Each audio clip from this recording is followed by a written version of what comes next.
Ce matin, tu t'es réveillé et tu t'es demandé comment allait se passer ta journée. Les mêmes routines, les mêmes schémas répétitifs ou alors l'envie de tout transcender et dépasser. Ce qui est certain, c'est que toi seul en as la clé. J'évolue donc je suis, le podcast 100% évolution personnelle. Pour te sentir épanoui, il est essentiel de chercher à grandir à chaque instant de tes expériences, qu'elles aient été positives ou négatives. Tu ne le sais peut-être pas encore, mais tu es un véritable alchimiste. Je te propose donc des sujets variés autour de la connaissance de soi, de la psychologie, de la pensée positive et surtout des conseils, des stratégies et des outils pour avancer de la meilleure manière qui soit sur le chemin de ta vie. Bienvenue à toi pour ce second épisode du podcast J'évolue donc je suis. Je suis Amandine Mao, hypnothérapeute et coach de vie intuitive. J'accompagne tout type de personnes sur leur quête de mieux-être et leur permettre de devenir la meilleure version d'eux-mêmes. Pour ce deuxième épisode, j'ai envie de te parler de cette notion de responsabilité. Qu'est-ce que cela signifie d'être responsable de ta vie? Dans quelle mesure as-tu du pouvoir sur ta vie? Et comment peux-tu faire dès à présent pour reprendre pleinement le contrôle de ta vie? Alors c'est parti pour la réponse à toutes ces questions. Est-ce que tu as déjà pris le temps d'observer les gens qui t'entourent et la manière dont ils abordent leurs expériences de vie? Prends une personne qui a plutôt tendance à être épanouie dans sa vie, que ce soit professionnellement, amoureusement, socialement, et observe la manière dont elle exprime sa réussite. Elle a tendance à se jeter toutes les fleurs, c'est grâce à elle qu'elle a réussi, elle y a mis beaucoup d'énergie et c'est normal qu'elle en soit là aujourd'hui. Et au contraire, la personne qui passe une phase critique de sa vie a tendance à plutôt se voir comme victime de celle-ci. Elle n'a pas eu de chance, la vie ne lui a pas fait de cadeau, en bref, elle n'a eu aucun contrôle sur les événements qui pouvaient lui arriver. Une véritable victime de la vie. Et peut-être que tu fonctionnes naturellement ainsi. En tout cas, sache qu'être responsable de ta vie signifie que tu as la possibilité de faire des choix au vu de situations, d'événements qui se présentent dans ta vie. Prenons une situation type. Tu viens de perdre ton emploi pour X raisons. Première impression, tu es choqué, tu te sens peut-être en colère, désespéré ou toute autre émotion qui sont tout à fait normales dans ce genre de situation. Par la suite, tu as plusieurs possibilités de réaction face à cet événement. Vas-tu te glisser dans une dépression, rester enfermé chez toi, dans ton canapé, à pleurer toutes les larmes de ton corps que tu viens de vivre une injustice? Ou tu vas chercher à te dépasser, à te prouver à toi-même que tu mérites bien mieux, en te reboostant et en allant prospecter pour un métier qui te correspond beaucoup mieux. Cette notion de choix peut être déclinée sur tous les types d'événements, une rupture amoureuse ou tout autre. Donc premier point important, sache que tu as toujours le choix de tes réactions. Au-delà de la sphère émotionnelle, tu as la capacité de choisir comment rebondir face à une situation. Ce premier point n'est que le dessus de l'iceberg. Tu as intégré le fait que tu étais responsable du choix que tu allais faire face à une situation. Mais as-tu conscience que tu peux également être responsable de l'événement que tu as vécu? Généralement, cette information a plutôt du mal à passer. Je le conçois, et c'est tout à fait normal. C'est pourquoi il est important que je te parle du concept de la loi de l'attraction. Elle prend pour postulat que chaque pensée est une énergie et que cette énergie va apporter un résultat dans la matière en parfaite résonance avec celle-ci. Et que de ce fait, tu n'es pas victime de ta vie, mais directement la co-créatrice ou le co-créateur de celle-ci. Je t'entends déjà me dire « Attends Amandine, je ne pense pas du tout être dans cette situation-là, moi je me suis fait larguer, on m'a trompée, j'étais bien loin de m'imaginer que cela pouvait m'arriver, alors oui je tombe de bien haut et je ne pense pas faire partie de cette catégorie, je suis bien victime de la vie pour le coup. » Alors d'une certaine manière, oui, mais attention, au-delà de la situation que tu as vécue, cet événement révèle peut-être des failles qu'il y a en toi. Que ce soit un manque de confiance en toi, des choses que tu n'as pas réglées vis-à-vis de ton passé, des conditionnements en lien avec ton éducation ou tout autre. Cela va bien au-delà de ta simple pensée. D'ailleurs, si cela se résumait uniquement sur notre façon de penser, tu pourrais te dire « demain je suis riche » et cela arriverait en un claquement de doigts. Pourtant, on sait que cela ne se passe pas comme cela. Il faut de la volonté, une énergie positive certes, mais il faut s'en donner les capacités. Il faut vraiment prendre des pincettes avec les propos que je t'aborde aujourd'hui. La responsabilité, oui, mais dans une certaine mesure. Par exemple, tu as le choix de vivre une journée positive ou négative. As-tu déjà eu la sensation de te réveiller du pied gauche, comme on dit ? Tu t'es levé, tu as commencé à râler parce que ton réveil n'a pas sonné au bon moment, ou tout autre, tu as enfilé un vêtement et tu l'as taché en déjeunant, bref. Et tu as commencé à te dire dans ton esprit, cela va être une journée de merde. Et tu vas voir que ta journée va vraiment s'imbriquer sur ce concept. Tu vas arriver en retard au boulot parce qu'il y aura un accident, des déviations imprévues. Tu vas apprendre en arrivant que ton collègue Jean-Pascal est malade parce qu'il a pris une bonne cuite la veille et du coup ça veut dire surcharge de travail, pause déjeuner de courte durée. Ta femme te rappellera entre midi et 2 que vous êtes invité chez Mamie Renée et que tu as horreur d'aller manger chez elle. Bref, tu vas maudire cette journée et avoir hâte de te coucher ce soir. Et il y a des journées qui se sont passées d'une toute autre façon. Tu t'es réveillé un matin en te disant que tu allais passer une superbe journée. Tu as ouvert les volets, vu ce magnifique soleil, peut-être entendu ces petits oiseaux qui gazouillaient à ta fenêtre. Ton mari a eu même la délicatesse de t'emmener ton petit café dans le lit. Quelle délicate attention, tu as tellement de chance.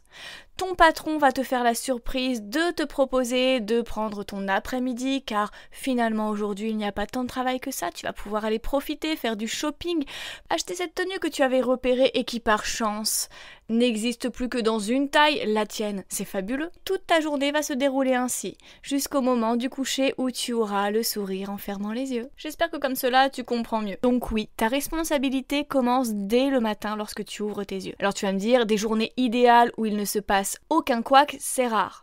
Alors oui, mais si tu pars du bon pied, ton collègue qui te renverse son café sur ta nouvelle chemise par exemple, si tu es de bonne humeur, tu vas voir que tu auras tendance à le culpabiliser, à lui dire que ce n'est pas grave, que finalement ce n'est qu'une chemise, que ce n'est qu'une tâche et que ça va vite partir au lavage. Bien au contraire, si ta journée a été pourrie, tu vas le maudire jusqu'à la nuit des temps. Cela risque même d'être un sujet fort intéressant pour ta femme ce soir. Encore une fois, tu as le choix de réagir positivement ou négativement. Et tes émotions, bien évidemment, ont tendance à se mêler à cette danse. En résumé de ce deuxième point, tu as bien le pouvoir sur la manière d'appréhender ce qui t'arrive. Positif ou négatif, c'est à toi de choisir. Comment avoir du pouvoir sur ta vie? Tu l'as bien compris, c'est ta pensée en premier qui va déterminer comment tu vas réagir face aux événements de ta vie. Pose-toi cette question. Es-tu quelqu'un de plutôt positif ou négatif? Es-tu quelqu'un de plutôt optimiste ou au contraire plutôt réaliste, voire fataliste? J'ai d'ailleurs eu une longue conversation avec un de mes amis qui, justement, de son côté, a plutôt tendance à voir le monde en gris, le monde négativement. Il m'a fait cette réflexion que, de mon côté, j'étais plutôt du côté du pays des bisounours. Du coup, d'une certaine manière, je fuyais la réalité, je m'écartais ou détournais le regard des vraies problématiques qui pouvaient nous entourer. La faim dans le monde, les milliers d'injustices que chacun peut rencontrer chaque jour, des personnes mauvaises qui ont tendance à toujours s'en sortir. Du coup, je faisais face à une certaine, peut-être lâcheté, alors ce n'est pas ces termes, c'est les miens, lâcheté, une faiblesse de ne pas affronter les choses qui m'entourent. De par mon métier, il est évident que je ne fuis pas le négatif puisque je ne fais que rencontrer des personnes qui sont en souffrance,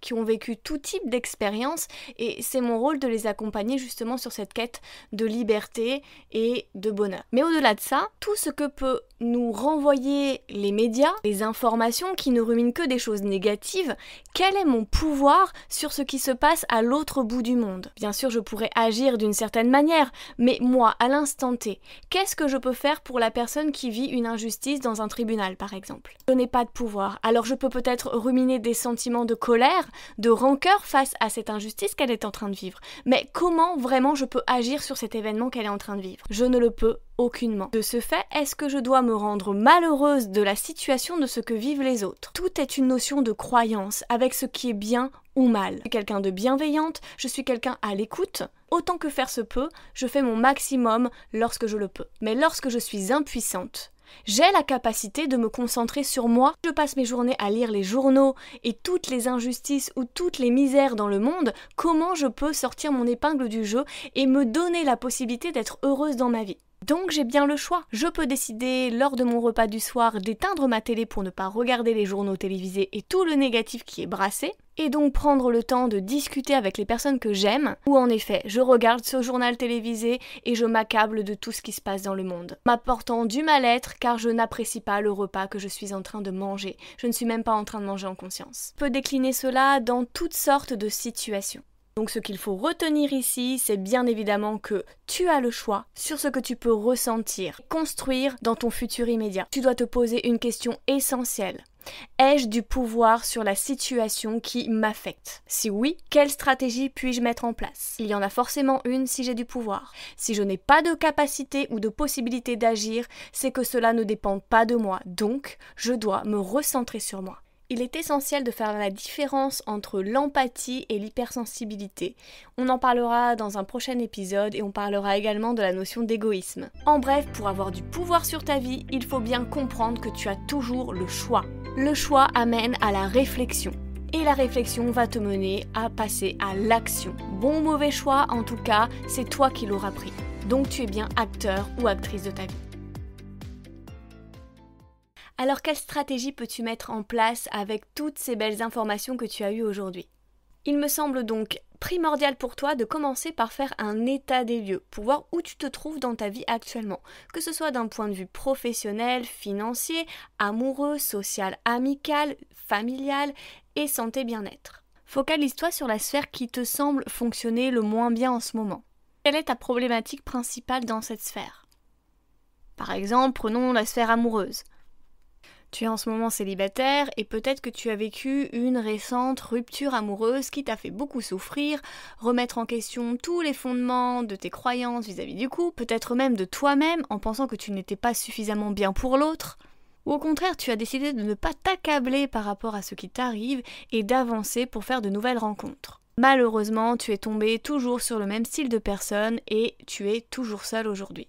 En faisant cet état des lieux, tu vas tout simplement te permettre d'observer tes comportements jusqu'ici. En somme, les stratégies que tu as utilisées et qui semblent ne pas être des plus judicieuses puisque tu es encore seul aujourd'hui. Permets-toi tout simplement de faire un choix différent. Si tu cours après la relation, choisis peut-être de rester seul un moment, peut-être pour te reconnecter à toi, apprendre à vraiment te connaître et peut-être à te libérer sur certaines failles qui t'empêchent de pleinement te réaliser amoureusement. Si au contraire tu as tendance à te renfermer sur toi-même, décide peut-être de t'inscrire sur un site de rencontre ou de tester quelque chose de nouveau pour la rentrée, te permettant ainsi de faire de nouvelles rencontres. Il y a bien sûr d'autres choix possibles, à toi de t'y pencher et juste de t'offrir l'opportunité de vivre quelque chose de différent. Il y a une multitude de possibilités. Et comme je te l'ai dit, penser différemment te permet d'agir différemment et d'obtenir quelque chose bien évidemment de différent. Tu as le pouvoir sur ta vie. Donc pour cette première stratégie, je te propose tout simplement de te pencher sur une de tes sphères de vie et penser à ce qui ne fonctionne pas dans celle-ci et te permettre d'agir autrement en testant quelque chose de nouveau. Et je prends un autre exemple, si tu as tendance à être négatif et que tu focalises toute ton attention sur toutes les misères du monde par exemple, autorise-toi pendant une journée à éteindre complètement ta télé, ton téléphone portable et tout accès à l'actualité et permets-toi de faire des choses uniquement pour toi et tu verras à quel point tu te sens positif à la fin de ta journée. En tout cas, tu ne te sentiras pas plus mal que d'habitude. Ça, je peux te le garantir. Et second challenge pour toi, je te propose de faire un test demain quand tu te réveilleras ou à partir de maintenant si tu le souhaites. Commence à penser que ta journée va être exceptionnelle, qu'il ne va t'arriver que des choses positives et observe tout simplement ce qui se produit. Et si un petit couac apparaît dans ta journée, choisis de ne pas rebondir dessus et d'avancer positivement. Donc ce qu'il faut retenir de cet épisode d'aujourd'hui, c'est que tu es responsable à 100% de ta vie, c'est-à-dire que tu as la capacité et le pouvoir d'avoir le choix. Et tous ces choix vont te mener à un résultat. Que la principale chose que tu peux changer et faire évoluer, c'est ta propre personne. Que si une cause te tient à cœur et que tu as la possibilité de faire quelque chose, alors fais-le du moment où cela nourrit ton cœur de bonheur. Et surtout, ne te rends jamais responsable de quelque chose que tu ne peux pas changer et qui ne résulte pas de ta responsabilité. Être responsable de sa vie, c'est tout simplement faire de son mieux. En tout cas, n'hésite pas à faire un petit tour sur mon site harmonyhypno.fr si tu as besoin d'aide complémentaire. Une séance avec moi, un coaching avec moi, n'hésite pas, en visio, en cabinet, tout est possible. Je te remercie d'avoir écouté ce second épisode de la chaîne J'évolue donc je suis. N'hésite pas à t'abonner, à mettre un petit cœur pour me permettre de me faire connaître. Et je te dis à très vite pour le prochain épisode, le thème « Merci mon épreuve du passé ». Je te dis à très vite et n'oublie pas, tu es au volant de ta vie.